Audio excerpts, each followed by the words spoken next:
Thank you for tuning in to this 2022 primary election candidate forum for Legislative District 22, Position 2.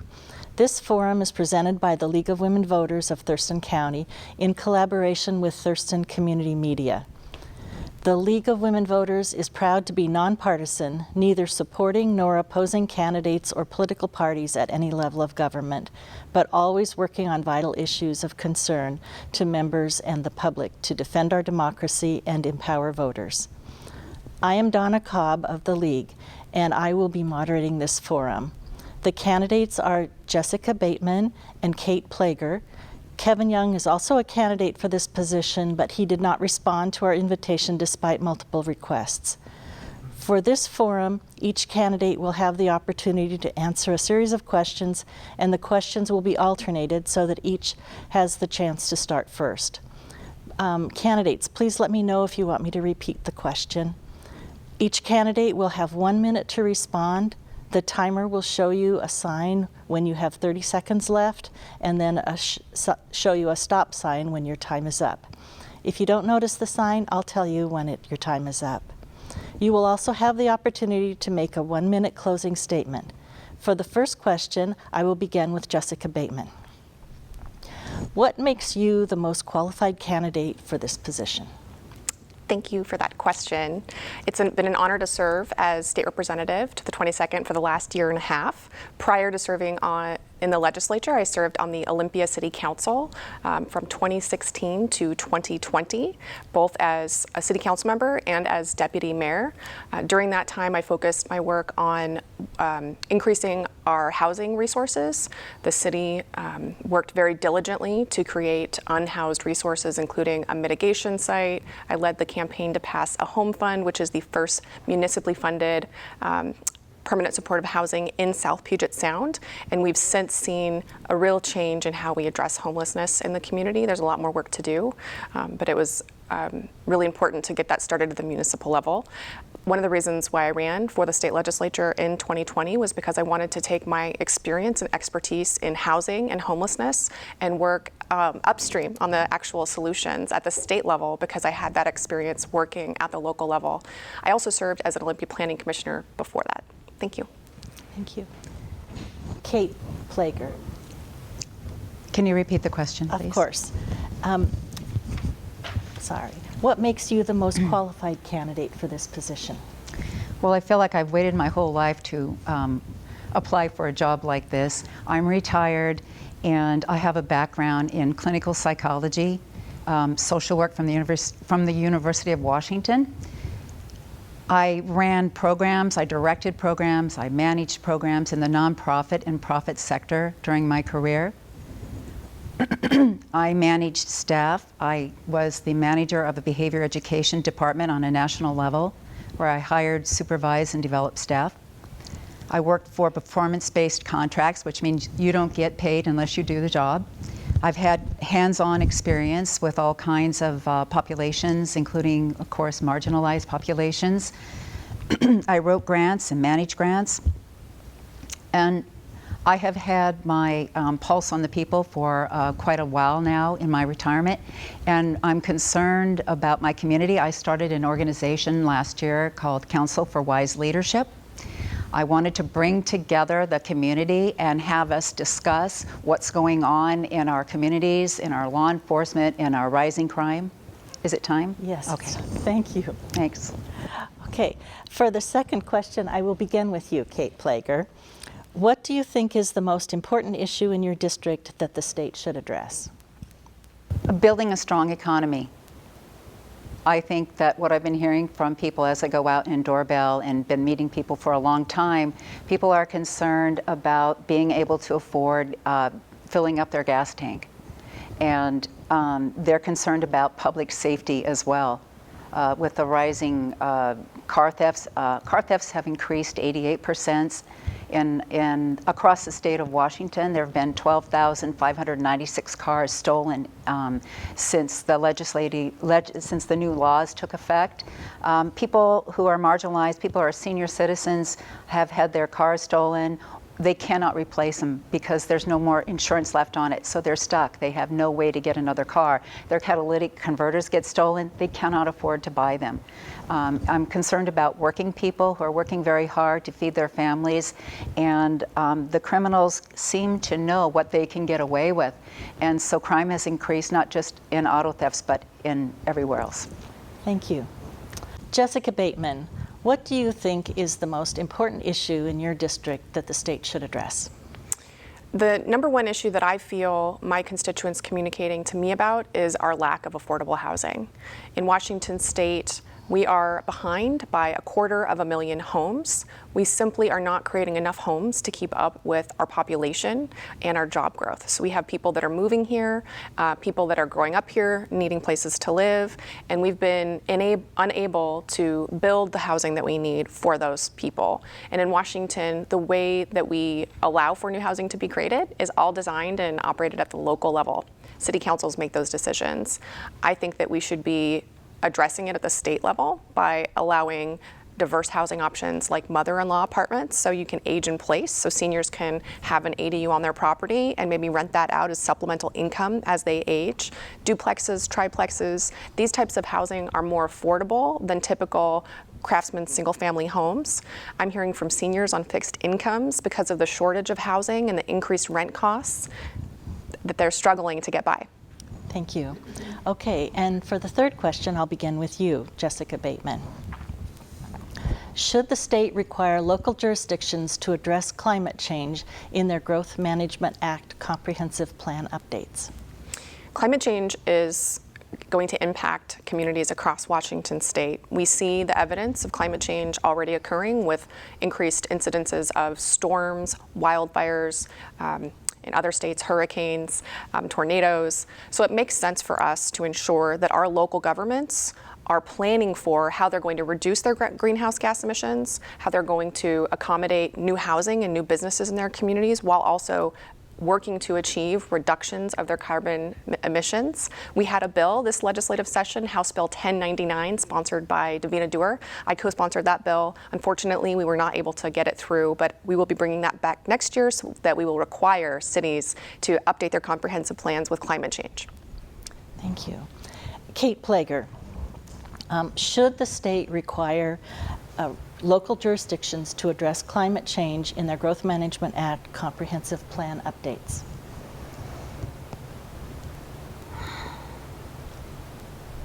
This is a very important issue in terms of understanding what contributes to pollution in our world today. I'm very concerned that we already have systems in place. We have hydropower. As long as, I'm not sure about the local jurisdiction. I'm not that experienced, but I will say that I would want to be included in understanding how hydropower is already utilized in our state. And I'm talking about the 4 Snake River dams. They provide jobs, they provide food, they provide water, irrigation, and also flood control. There's also the waste to energy facility in Spokane, Washington, that's been there for many years. They provide electricity to over 13,000 homes. So I have a different view on climate change, and that's. Thank you. And now the fourth question goes to Kate Plager. How important is it to you that the state maintain a rainy day fund in its budget? Not being really familiar with all the budget, all the money left in the budget, I was told in my research that there's money that hasn't been spent on programs that should have been spent on. It's accountability. A rainy day budget. I would hope that the money would go for understanding what's, excuse me, understanding how to support our already existing systems for energy. I think that's what I would save money for. Thank you. Okay, and Jessica Bateman? Having been a legislative assistant through our last recession and seeing the impact of that recession on budget cuts and the extreme measures that were taken to reduce state expenditures as a result of those budget cuts, it is not lost on me how important that it is to have an adequate rainy day fund. When I ran in 2020, we thought with the results of COVID, we didn't know what the budget was going to look like. And the Office of Financial Management asked state agencies to provide estimates of 15% cuts across the board. And if you look at what those draft cuts were, they were programs for the most vulnerable individuals in our communities, individuals with developmental disabilities, low-income moms. This is not the time for us to, especially now, thinking about a potential recession, to not have an adequate and robust rainy day fund. Thank you. Okay, and the fifth question goes to Jessica Bateman. What is your opinion on how the governor used his emergency powers during the pandemic? You know, I think it's an unprecedented public health emergency that we have not had a lot of experience in. However, going forward, I think that we need to be thinking about how we would handle a situation like this in the future. I think that he did the best that he could do considering the circumstances. And when we're in a crisis, we need to ensure that we're able to make decisions quickly, effectively, and at the state level, that comes from the governor's office. We're doing things like planning for the future, especially for our long-term care facilities who are dramatically impacted by what happened during COVID, to ensure that when we move forward, when we have other public health emergencies, we have plans and operations for how they're actually going to provide their services and ensure that residents have those the rights that they're entitled to. And I think similarly with the emergency powers, we should look into how we can ensure in the future that we can have a clear, consistent path for the utilization of those powers. Thank you. And Kate Plager, what is your opinion on how the governor used his emergency powers during the pandemic? I think in the beginning it was appropriate. No one knew what was really happening with the outbreak and the pandemic. However, after a while, I felt that it was he kept the state shut down. He stopped businesses. I didn't feel, and I've been hearing this, not just myself, but a number of people that I have spoken to, they want those powers to stop. And what I'm hearing is that they want a 30-day limit put on the governor's emergency powers. Thank you. And Kate Plager, here is the third and final question. In light of current events, do you believe that there are any threats to our system of democracy? And if so, what are those threats? Can you repeat that, please? Sure. In light of current events, do you believe there are any threats to our democracy? And if so, what are those threats?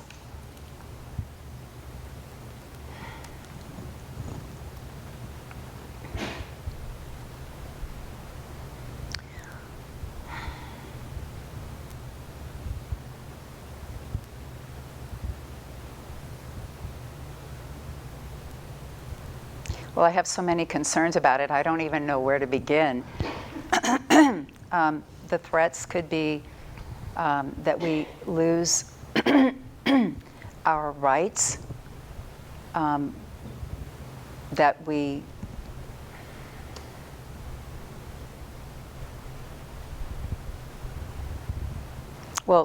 even the Roe versus Wade decision, there are people who are upset about that and concerned. There was some concern across the nation about rioting and things like that. So I would say that losing our democracy, I mean, everyone should have a point of view, and we shouldn't hate each other because we have different points of view. I think that's one way to not lose our democracy, not to be extreme. Okay, thank you.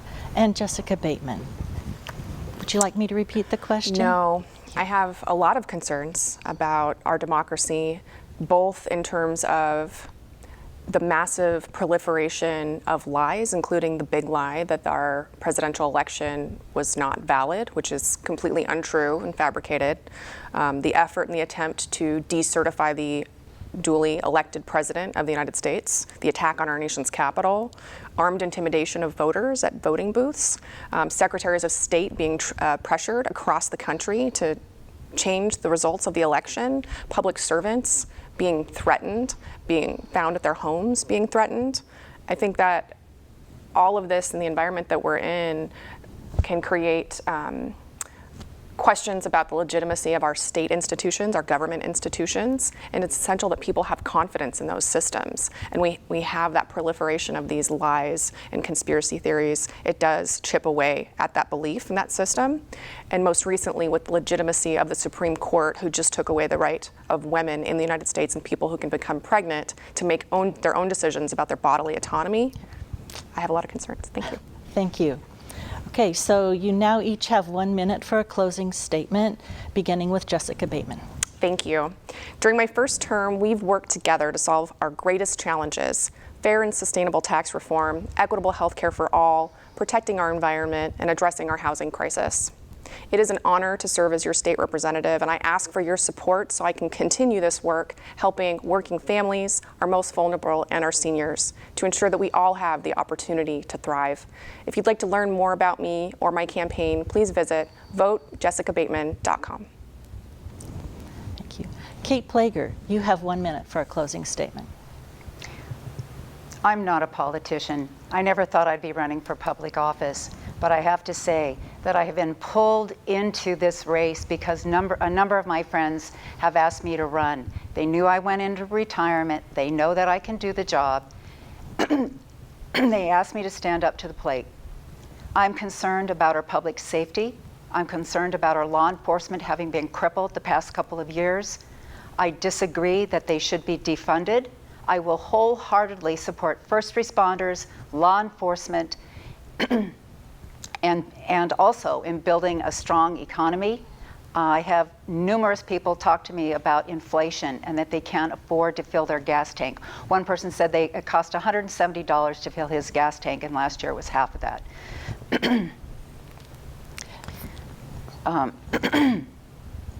So as a representative, I will poll the people to find out what it is that they want, because as a representative I need to understand, and I would hold community forums on a regular basis to poll and try to understand what they want.